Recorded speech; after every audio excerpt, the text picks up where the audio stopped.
Bonsoir à tous, amateurs de curiosité, et bienvenue parmi nous. Dois-je me présenter? Eh bien, je m'appelle Patty. Ravie de vous savoir des nôtres. Je n'ai pas beaucoup de temps devant moi alors, que diriez-vous de commencer?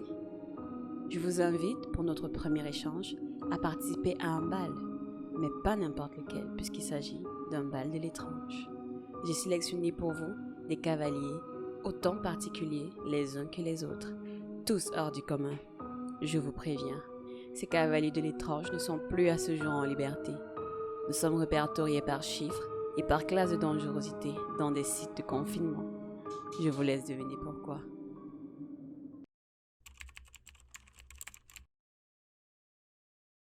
Le premier cavalier de cette danse a un nom, ce qui le différencie d'ailleurs de tous les autres présents ce soir.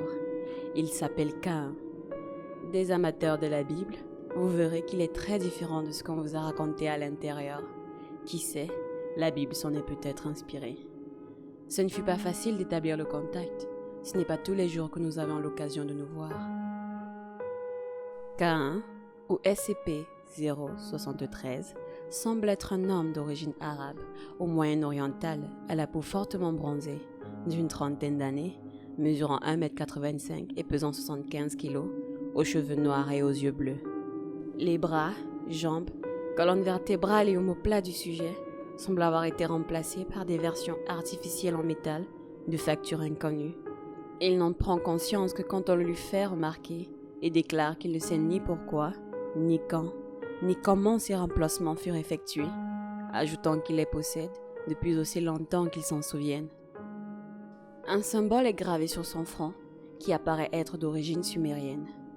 Le symbole n'est pas traduit à ce jour et il semble être particulièrement affligé lorsque le symbole est mentionné, refusant catégoriquement d'en parler.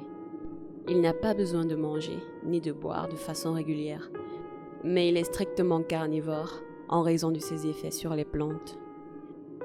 SCP-073, qui se présente comme Caïn, est en général poli et cordial avec ceux qui lui parlent, bien qu'il soit décrit comme étant froid et quelque peu mécanique dans son discours. Il est très serviable et apprécie aider le personnel pendant son travail quotidien, quoi que cela puisse être. Il possède une connaissance détaillée d'événements historiques, anciens et récents, et des langues les plus couramment parlées dans le monde, y compris celles ayant disparu.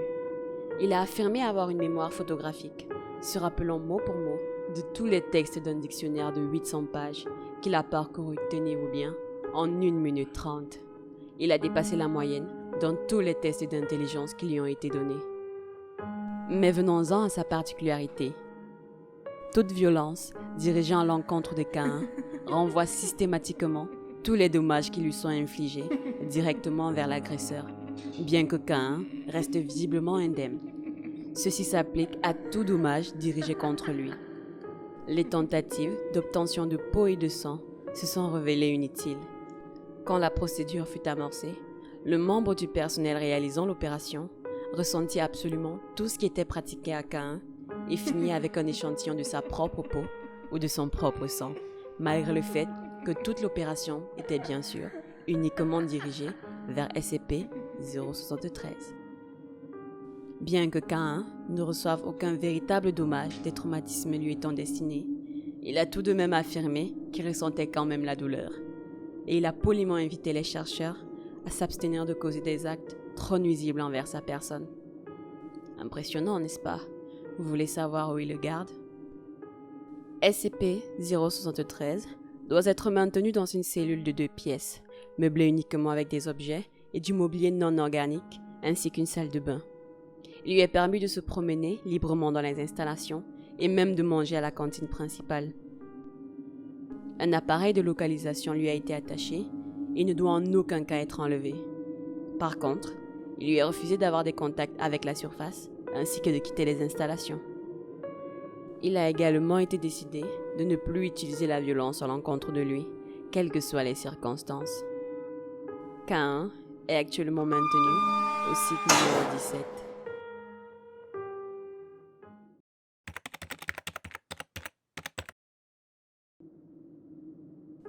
Avec lui, tout se jouera lors de vos échanges de regards. Il est le mélange parfait entre mobilité et immobilité, Son jeu préféré, 1, 2, 3, 4 soleil. Je n'ai encore jamais perdu contre lui. Mais vous, oseriez-vous jouer? Transféré au site numéro 19 en 1993, son origine reste inconnue jusqu'à présent. Il est constitué de barres d'armature et de béton, comportant des traces de peinture aérosol de marque Krillon. SCP-173 est animé et extrêmement hostile. L'objet ne peut pas bouger tant qu'il se trouve dans un champ visuel direct. Il est impératif que le contact visuel avec lui ne soit pas interrompu. Les membres du personnel assignés à entrer dans le conteneur sont chargés de s'alerter mutuellement avant de cligner des yeux. L'objet attaque en brisant le cou de la victime à la base du crâne ou par strangulation. Dans le cas d'une attaque, le personnel doit respecter les procédures de confinement de classe 4 concernant les objets dangereux. Le personnel a rapporté avoir entendu des bruits de grattement provenant de l'intérieur du conteneur lorsque personne n'y est présent. Ceci est considéré comme normal et toute modification de ce comportement doit être signalée au superviseur de la LGED en service. Il rejette une matière de couleur brun rougeâtre sur le sol qui est une combinaison de matière fécale et de sang. L'origine de cette substance est inconnue jusqu'à présent. L'objet SCP-173 doit être conservé dans un conteneur verrouillé en toutes circonstances. Et lorsque les membres du personnel doivent entrer à l'intérieur de sa chambre de confinement, ils doivent systématiquement être un minimum de 3 personnes. Et la porte doit être immédiatement reverrouillée derrière eux. Une fois à l'intérieur, 2 personnes doivent maintenir un contact visuel avec SCP-173 en toutes circonstances, et ce, jusqu'à ce que tous les membres du personnel aient quitté et reverrouillé le conteneur. Le prochain sur la liste a, disons, une certaine affinité avec les cadavres. Il ne m'a jamais vraiment apprécié. J'étais certainement bien trop fraîche et vivante à son goût.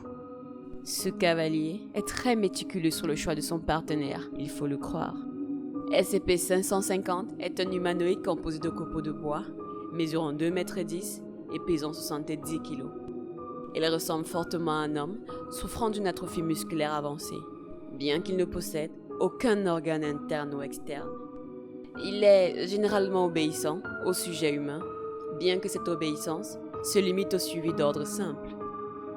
SCP-550 est même capable de sentir des odeurs, bien qu'il ne possède pas d'organes sensoriels, et il ne le fait d'ailleurs que pour localiser des cadavres humains. Il a d'ailleurs une préférence particulière pour les cadavres au premier stade de leur décomposition. S'il n'en détecte aucun dans les alentours, il tentera d'en localiser un par lui-même, par locomotion bipède.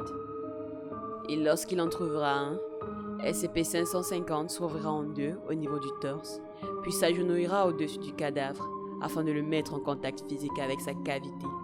Il est ainsi capable d'incorporer des molécules simples à travers sa cavité. Une fois son repas terminé, il va ensuite regurgiter une bouillie de matière contenant majoritairement des bouts d'épiderme, des vêtements, si le cadavre en avait, et de la bile. Et lorsqu'il est privé de cadavre pendant plusieurs jours, il entrera dans un état dormant et s'abstiendra de bouger pendant une période indéfinie jusqu'à ce qu'un cadavre soit disponible à proximité. Notre cher ami SCP-550 bénéficie d'une procédure de confinement un peu spéciale. En effet, il doit être détenu dans une cellule pour humanoïde de taille standard et un cadavre humain devra lui être fourni 2 fois par semaine.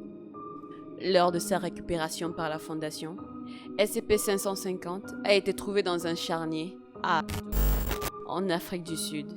Les services de renseignement de la Fondation ont été alertés par des rumeurs des autochtones au sujet d'une goule, dont les descriptions possédaient des caractéristiques bien distinctes de celles du folklore traditionnel. La FIM Beta 7 a été dépêchée avec pour ordre de confirmer l'existence d'un potentiel être de classe Euclide et de le récupérer pour la Fondation. J'étais là le jour où ils l'ont ramené. Ce n'était pas beau à voir.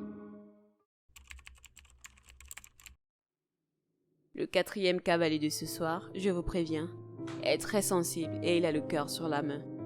Il se portera toujours garant pour guérir vos maux, quels qu'ils soient. Je n'ai jamais vraiment aimé la façon dont il le traitait, mais que pouvais-je bien y faire? SCP-590 est un jeune homme d'approximativement 16 ans. Le seul bénéfice qu'il reçoit de ses pouvoirs est une apparente longévité. En effet, il n'a pas vieilli depuis son arrivée à la Fondation. Bien qu'il soit sous tous ses aspects un adolescent normal, SCP-590 a la capacité lorsqu'il touche un autre être humain de soigner toutes ses blessures et ses maladies, qu'elles soient physiques ou mentales. Un effet secondaire étrange veut que ces blessures soient transférées sur SCP-590 lui-même, qui subira alors toute la douleur et les conséquences qui vont avec. Pour éclaircir, lorsqu'il soigne une plaie physique, il ne ressent pas seulement la douleur de se l'infliger à lui-même, mais il obtient aussi les cicatrices indiquant où se situe la blessure sur le sujet. Lorsqu'il soigne un cancéreux par exemple, les tumeurs se matérialiseront à divers endroits dans son corps, généralement le long de ses bras ou de ses jambes. Toute guérison mentale s'opère par le transfert direct, si bien que SCP-590 est atteint des problèmes mentaux qu'il a soignés, quels qu'ils soient. Les plaies qu'il reçoit en utilisant ses pouvoirs s'accumulent.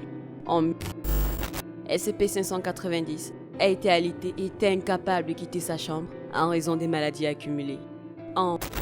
SCP-590 a été branché à un système de survie, incapable de respirer par lui-même.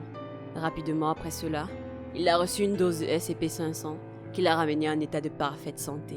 Petite parenthèse, la panacée, c'est une boîte plastique qui, au moment de cette vidéo, contient 47 pilules rouges. Une pilule, une fois prise oralement, guérit celui qui l'a prise de toutes les maladies dans les 2 heures. L'heure exacte varie en fonction de la sévérité et de la quantité de maladies du sujet. Les mesures de confinement de SCP-590 sont plutôt strictes selon moi. Il est assigné à un espace de vie de la Fondation Standard au secteur numéro 7. Un garde doit être constamment en poste dans le dit espace de vie afin de s'assurer qu'il ne se blesse pas.